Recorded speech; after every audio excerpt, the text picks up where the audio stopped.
Welcome back to Mega Man 02. Last time we heisted a train, and now there is but one more mission left before we're done with everything El Piso has given us. So, what you got for us as our last mission?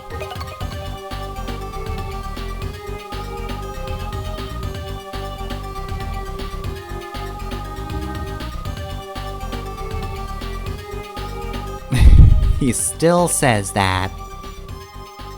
Don't patronize me, El Piso.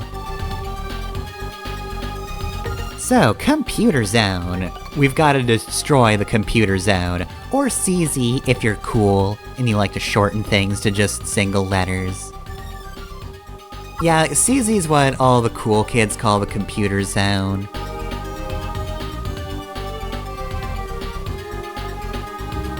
Alright, so we mainly want to destroy the boss, but if we want to carry out Operation Righteous Strike, we also want to take out some computers as well. I mean, we've got to defeat the guy in charge of the zone, but we've got to defeat computers too.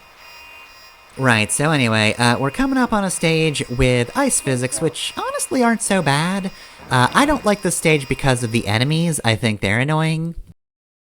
But, we do have a beautiful background, like, dang, that is gorgeous.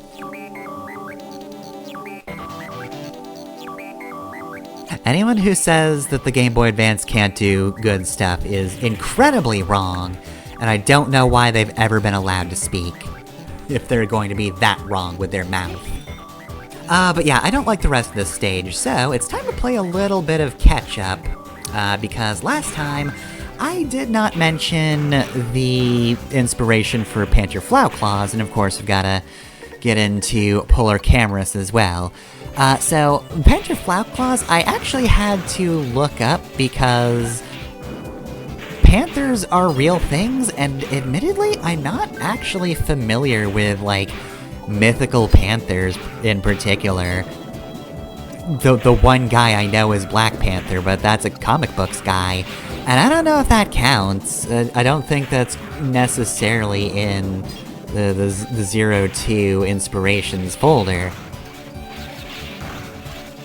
So, you know, I looked at the wiki, and it says that, yeah, obviously that comes from Black Panther. The second name is a portmanteau of the demon Floros from the Ars Goetia and the word claws.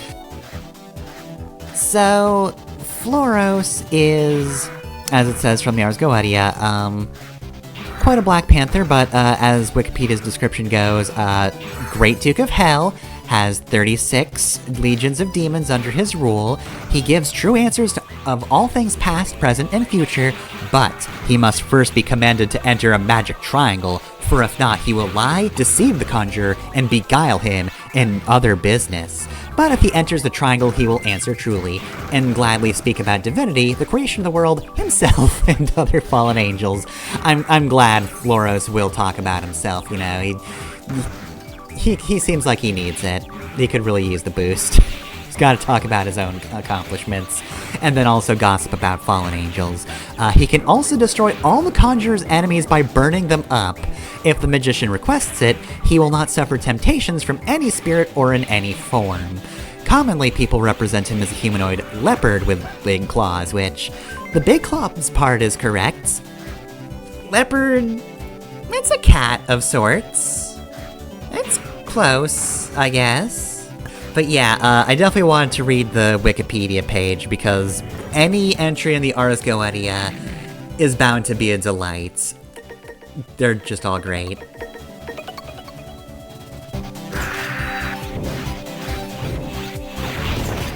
Also, we've got a mini-boss, but I more wanted to mention the music. This is actually pretty hard to attack and dodge. You want to smash the icicles instead of dodging them, but they can be a bit hard to smash. The song for this stage is actually really good. I don't like most of the stage, but the song, yeah, solid one. 2 thumbs up, good one. One of my favorites from this game, probably.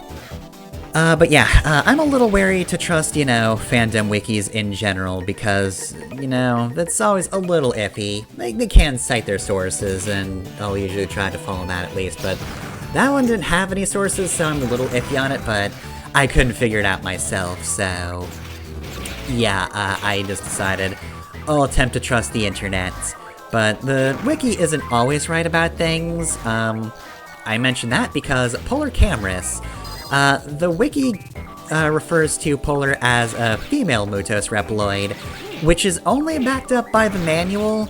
And look, we haven't fought the boss yet, but given the Japanese version does use he, I feel like this was just a case of the English manual taking some liberties, and I don't believe it, and I'm not going to go after that life. That's not worth it.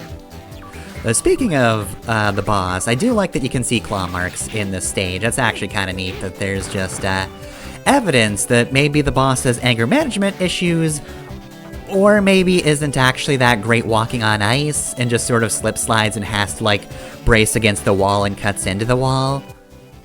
I'm sure it's supposed to be intimidating, but I do like my latter theory. That it is just, oh god, I can't actually tread very well. But yeah, thankfully though, I don't need the wiki to just look at Polar's name and go, oh, that must be based on kamui, because of course polar bears, also a thing you probably know about that exist as just a normal animal, and I don't know too much about polar bears as mythical animals, other than, yeah, no, I know what a kamui is. I've read Golden Kamui, I know about that manga. It's probably the primary reason that I know that kamui are important or godlike spirits in Ainu culture. But yeah, I think, and I hope I'm not misgendering you, Polar, I'd feel very rude, but I'm gonna guess that's just manual weirdness. Again, I'm mostly basing that off the Japanese version and the fact that that doesn't actually use female pronouns. And I don't think it uses any pronouns for Polar in the game either. Also, yeah, this is just an ice boss that walks towards you, is very big, and then kind of just launches ice at you as well. There are many variations of this in Mega Man. You've got your Frost Man, you've got your Blizzard Buffalo, you've got this guy. Yeah, that attack really isn't that difficult to dodge, you just have to go up then down.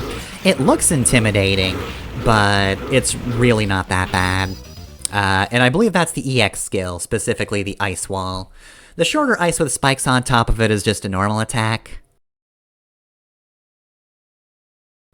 Also, yeah, given the way Polar walks, I figure my second theory holds water.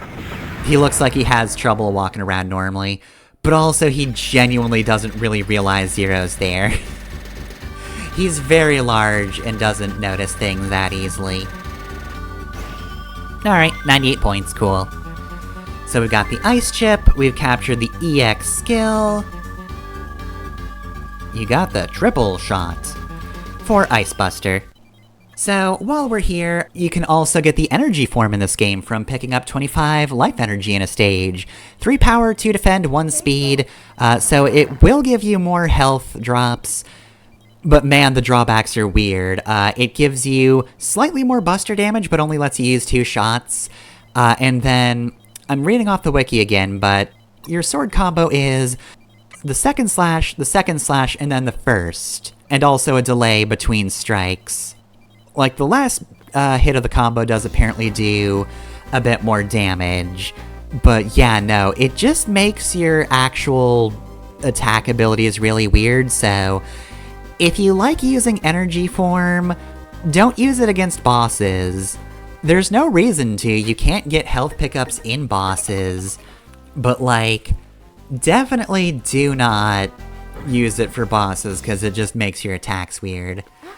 I guess you chain rod normally, but who's taking the chain rod into boss fights outside of people doing weird gimmick runs? If you're not doing a challenge run, you're probably not doing that. So anyway, that's it for Mega Man 02 today. Next time, we begin Operation Righteous Strike. Yes, I will always say it like that.